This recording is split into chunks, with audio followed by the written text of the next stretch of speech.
പലപ്പോഴും എന്തെങ്കിലും സ്നാക്സ് ഉണ്ടാക്കാൻ വേണ്ടിയിട്ടാണ് ഈ ബ്രൗൺ ഷുഗർ വാങ്ങിക്കാറ്. ആവശ്യമുള്ളതിൻ്റെ ബാക്കി പാൻട്രിയിൽ വെക്കുന്നത് കല്ല് പോലെ കട്ടിയായിട്ട് പോവാറുണ്ട്. ഇപ്പോൾ കുറച്ച് കുക്കീസ് ഉണ്ടാക്കാൻ വേണ്ടിയിട്ട് ഈ പാക്കറ്റ് തുറന്നപ്പം എല്ലാം നല്ല കല്ല് പോലെ ഇരിക്കുകയാണ്. അപ്പം നമുക്ക് ഇതിനെ ഒന്ന് സോഫ്റ്റ് ആക്കി എടുക്കാം. ഇതിൻ്റെ പാക്കറ്റിലോട്ട് 1-2 ബ്രെഡിൻ്റെ സ്ലൈസസ് ഇട്ട് കൊടുത്താൽ മതി. ഈ ബ്രെഡ് പാക്കറ്റിൻ്റെ ഏറ്റവും മുകളിൽ വരുന്ന ഈ സ്ലൈസ് ഇവിടെ ആർക്കും ഇഷ്ടമല്ല. അപ്പം ഞാൻ വിചാരിച്ചു അത് തന്നെ യൂസ് ചെയ്യാമെന്ന്.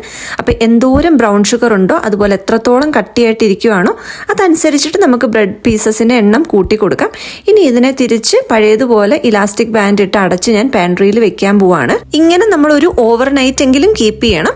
ഞാനിത് പിറ്റേ ദിവസം വൈകുന്നേരം ഒരു 24 hours കഴിഞ്ഞിട്ടാണ് നമ്മൾ ഇന്നലെ വൈകിട്ട് കെട്ടിവെച്ച പാക്കറ്റ് ഓപ്പൺ ആക്കാൻ പോകുന്നത്.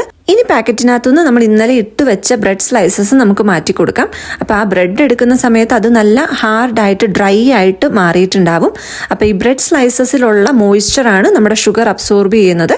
അതുകൊണ്ടാണ് ബ്രെഡ് സ്ലൈസസ് ഹാർഡായിട്ട് പോകുന്നത്. ഇനി ആ ബ്രെഡ് സ്ലൈസസ് ഞാനങ്ങ് കളയുക ചെയ്യുന്നത്. പക്ഷെ ഷുഗർ നല്ല സോഫ്റ്റ് ആയിട്ട് നല്ല പുതിയത് വാങ്ങിച്ചതുപോലെ ആയിട്ടുണ്ടാവും. അപ്പം നമ്മളിങ്ങനെ വാങ്ങിച്ചു വെക്കുന്ന ഷുഗർ കല്ലായി പോയി എന്ന് വിചാരിച്ചിട്ട് എടുത്ത് കളയേണ്ട കാര്യമില്ല.